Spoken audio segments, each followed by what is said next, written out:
Hey, good morning, good evening, good afternoon, everybody. This is Age Wise Boston, sponsored by Central Boston Elder Services. My name is Mike Kincaid. Welcome to the show. This is kind of like a part two. You may remember that my guest Kay was Kay. I cannot believe I called you Kay. My guest Jackie, because you told me that Kay is really you. Yeah. Jackie Musto. Did I pronounce it? Musto. I'm almost there. Yes. Was on an earlier show, and we had been talking about your publications, K&P and Lady Skylark. Lady Skylark. Yep. But today, let's have a conversation about women in a comic book industry.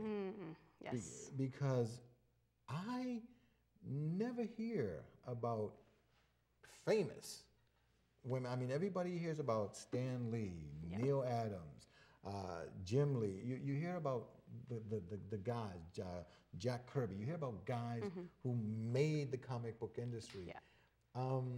And then those of us who understand the industry realize that there's some women doing some serious work there. Yep. Yep, absolutely. I feel like that's one of the things that a lot of people are trying to change at this very moment. So I hope that won't be too much longer before you start hearing the big names and things. But it's definitely true. It's one of those fields where it's sort of like a boys' game. Yeah. So big boys' game. Yeah, we're not allowed. There's a big no girls sign, or at least there used to be. We're doing a very good job at sort of tearing that off there. And independent comics is a really kind of, I guess, safe place for women to approach it from, I guess. So I'm going to ask you that question. How are you tearing the sign down? Just by being here, first of all. I think there's a lot of women who are creative and who are artists who are intimidated to show their work. And I think that by just standing up and saying, you know, here's my book, here's me doing it, I'm here, I'm an actual person doing it, that it shows people that it's okay to do that. I can't tell you how many times I've been approached at a convention by young girls, you know, 9 to 15, and their parents are like, oh, she really likes to draw and do stuff. You know, is there a future in this? And I go, I'm sitting right here doing it. Hello? There's absolutely Books. a future in it. Yeah.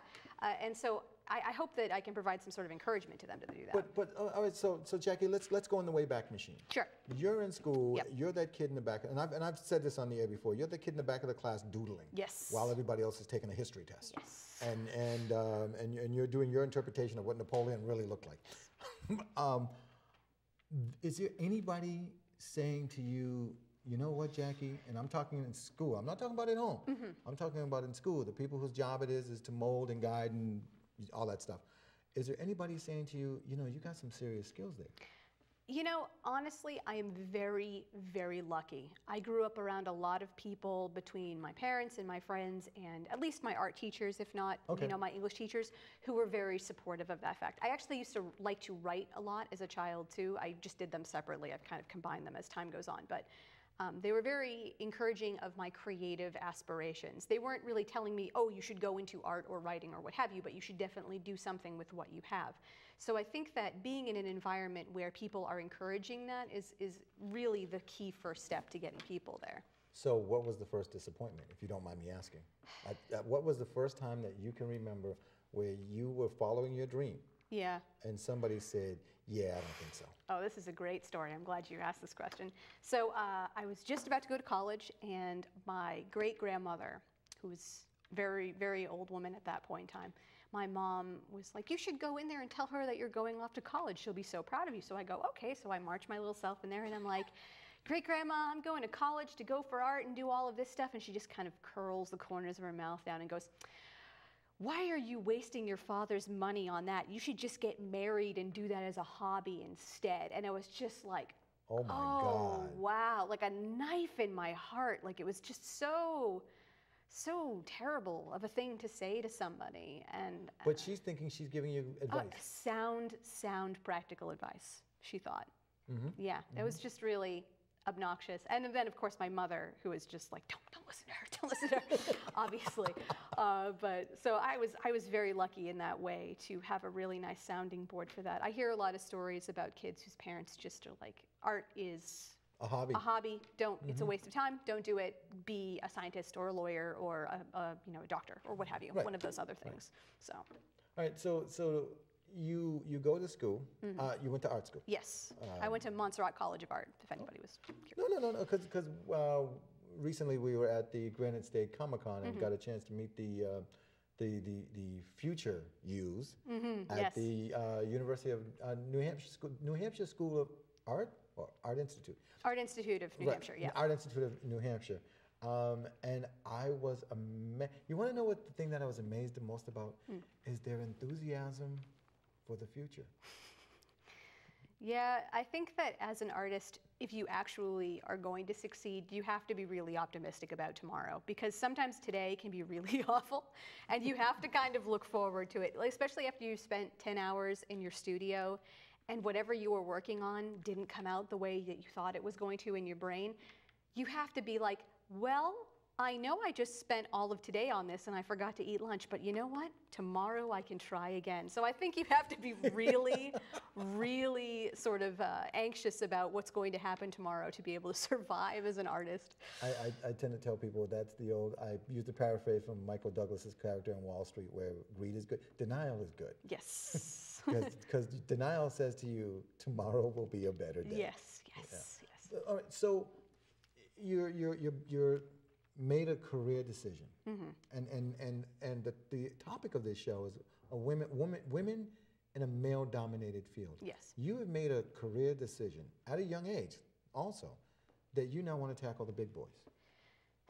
In a way, when I was in college, I thought that my career path was going to be, okay, I'm going to pitch my comic ideas to like one of the big companies. Yeah, DC, Marvel, whoever, right. Okay. And then as I got closer to that graduating time and I was talking to people who were doing that, it became less of what I wanted to do. Okay. When you say doing that, I mean pitching it to these guys or actually working for them? No, well, either of them. Because the sort of specifications for what they're looking for are very concrete, or they were when I was doing it. To their credit, a lot of the big boys have kind of opened themselves up artistically to different styles of drawing. But when I was going to school, it was really sort of this very distinct style that they wanted to see. And that is not what I was doing, nor was I interested in making my style into that. So are you telling me that you were the rebel? I am. I'm a little obstinate, I guess, in my methodology. I figured if I'm going to go into a career which may not be the most lucrative thing I could do monetarily, I might as well enjoy myself doing it. If I'm having a miserable time and not making money, I could have had a miserable time and made a lot of money. Made a lot of money. So I'm just going to do the things that I wanted to do and make it work. Those are your two paths as an artist. And honestly, either one is not wrong. You know, you can either have a style that's established and go into that field, or you can make a style and forge a path. Let me tell you though, the second one is much harder. It's much harder, and where I was going, my next question was: is at what point does that voice in your head say, "Girl, this is no longer a hobby"? The moment that I started paying bills with it, I think, was really the moment where I was like, "Oh wow, this is like a thing." When I was getting paid to do it, when I was actually, you know, making money off of it. Because before I was really making the comics to make money, I was just an illustrator, freelancing different sort of things. So I was always making money off of art. That was always sort of a thing. But I was just making the comics because it was an outlet for all of this stuff going on in my brain. You know, these characters, these worlds, they had to come out in some way. So when I started putting out the pages and then people were on the internet, you know, when's the next one coming out? When am I going to get more? I was like, oh, well, it's got a viewership, I should make more. Then it got a schedule. And then it got so many people were asking, when's the book coming out? Now it's work. Now it's work. But it's work I enjoy 99.99% of the time, so. Now, I got to ask you this question, and I've had other artists and illustrators, I've had people explain to me the difference. Yes. Artists make money, illustrators love their work. But I guess I've asked this question, so I'm going to ask this question of you. But I've never asked this question of a woman before, a woman artist. So is there anything you would not draw? And what I mean by that is somebody came to you and said, Jackie, I've got this assignment, and I think it's going to be big. And when you get done with this, you will find yourself sitting with the big boys. Yeah, you know, it's one of those things that, and I'm gonna answer the question, but I would like to say first that I would never disparage anybody else for making whatever decision they would make. Right, if they're sitting at home asking themselves that's not the question. Right, yeah. Okay. But honestly, I would not do anything that would make me feel gross. And it's kind of a weird way to answer the question, but like, I don't want to disparage people in what I'm doing. Like, I can write a villain or I can draw a villain, but I'm not going to draw anything that would be sort of really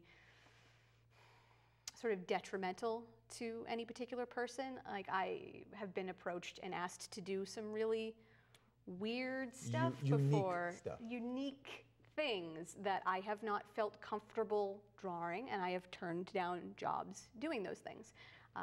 If you want to draw those things, that's totally fine for you, but I haven't necessarily felt comfortable. I use my own self as like a barometer for it, basically. But I definitely think that there are things that I wouldn't sort of want to get into. I don't really like drawing super gory, violent stuff. That's not really my game. So, but if again, it's not something I have anything personally against. But and here's where I'm going. And we were talking about this off camera a little bit earlier, which is, and as you said, back in the day, the industry. Yes. Because we can't say it was just the two. No, it's an industry. Yeah. Had certain images of what they thought characters should look like. Yeah, big hulking men, little stick women with assets. Have you ever seen the photo, the parody photo of what the Avengers poster would look like if it was drawn by a woman? Yes, yeah, it's a lot of Hawkeye with his butt sticking out. All of the guys had their butts sticking out. Yep. And so that's where I'm going with that is that you get approached and somebody says, we have this character that, well, better yet, I'm gonna make this even more realistic. Kay is your character. Right. She's you. Yes. But a cooler you, as you put it earlier. Yes. And you get the call saying, we want to mass produce Kay on a big scale. But we just would like for you to tweak her just a little bit. Tiny waist, big butt, large boobs. Would never do it. Not in a million years. Especially Kay. She's too close, I think, to me. But what's interesting is that when I was younger, I did draw all my women like that. Why? Because that was attractive, and that was what that's what you saw when you're looking at things. That's what you see. That's what you want to draw. And it was only as I got more educated as I was going along that it's like, no, that's not what anything is. That's just what people are trying to sell you and force and kind of cram down your throat. So I kind of had these moments where I was sort of drawing these very bodacious women. I liked fantasy quite a lot. So, Conan the Barbarian with these women kind of draped all over him and everything. That was the idea of what a woman was kind of supposed to look like. I mean, I gave her armor and a big, like, kick-butt sword and a bunch of stuff like that. But I would always draw these women, who were kind of on the skinnier side. They kind of had the same body type. And then when I got to a particular age where I kind of had an adult body and I'm looking at myself and I went, that's not what I don't look like that. Yeah. You know what? I don't have to draw women like that. I'm going to draw women who look like me or like my friends or like other people that I see in the world. It suddenly became so much more diverse. My characters became so much more interesting. They weren't just a stamp mold with different hair on them. They were somebody new and realistic and real and interesting. So let's flip that question that I asked. You get approached and they don't want you to do K, but they're going to give you a female character, an existing, long-standing female character. And they say, okay, Jackie, we like your style. Yeah. And we want you to draw this character. But you're the illustrator, you're the artist. Right. Here's the storyline. Yeah. And you look at this and it's like, I hope I would have enough fortitude to say no to that. If it was really something truly heinous, I would hope that I have enough fortitude to say no to something like that. Because I wouldn't want to be the person that people point to and go, you see, she's part of this machine that is really making things terrible. So I would hope that I would say no to that question. If they were, like, Miss Marvel is a perfect example. Miss Marvel now is this completely different character than what she used to be. Yes, she is. And that's because they gave the writers and the artists some freedom to go beyond this carbon copy stereotype and do something else. Okay. So I hope that I could be in that genre. I would hope that I would say no to that and be like, well, maybe I want to do this, but maybe it doesn't have to be so nasty, horrible, sexist badness. All of those words. Yes. But now, again, and we're having this conversation about what it's like to be a woman in a boys' club. Do you ever find yourself wanting to I don't want to use the word take a stand, but produce something that says, hey, we're here. Yeah, I mean, in an industry that kind of knows you're here, yeah, but also sometimes tends to want to say, you may be here, but this is how we want you here. yeah, that's something that I find that I come across less through the art spectrum and more when I'm present at an event. Because when you're on the internet and there's a picture, nobody knows anything about you until they look something up about you. Like, you could look at my books and not know that I look like this. Actually, a lot of people meet me in person and go, you look a lot less like Kay than I thought you did. Than I thought you would. Yeah. So that's one of those things that I think is really interesting. But when I go to a space and I'm present in it, I find that, not that I have to fight to be in that space, but I have to kind of shove myself out there to be heard a little more. I find that when people walk past my table at a convention, for example, if I'm there just by myself, people walk past a lot faster. Like, they don't even take the time to look. Yeah, but I've been there with Chris, who writes Lady Skylark, a couple of times, and he's sitting way behind the table, behind the stuff, and I'm kind of right in the middle at the front, and I'm sitting there. People come over, and I say, hi, how you doing? And they go, look at Chris and go, is this your stuff? And that just floors me. And or they pick up the book, they look at it and go, and they look at him and go, this is beautiful. And then I go, thank you. Like, it nails me how if there's a male presence there, that's the default. It can never be me. So I have to kind of, I think, put myself out there a little bit more. I mean, that might have a lot to do with the fact that I'm not doing standard industry-looking stuff, so it requires a little more adventurism on the people's part. But hold on a second, Jackie. Yeah. They can't tell that just from looking at the cover. It's as somebody who's gone to quite a few cons. It's funny that you say that, because I've got to openly admit that there are some artists out there that have for lack of a better description, a unisex name. And you can't tell if by the name if it's male or Jackie, for example. You can't tell if it's male or female. Right. And I got to own my own stuff. I have more than once said to the guy, "Is this you?" And God bless you, because more than once no, it's me. But see, I can't even blame you for doing that. I don't really get super mad at people for doing that, because it's not the fault of the people being there to view the stuff. It's the fault of, I think, the industry itself, because it perpetuates this stereotype. So when you are a person who doesn't know me or my art or anything from the internet, and you come over to the table and you assume that it's Chris, I don't get mad about that, but it is me. I'm going to take credit for myself, absolutely.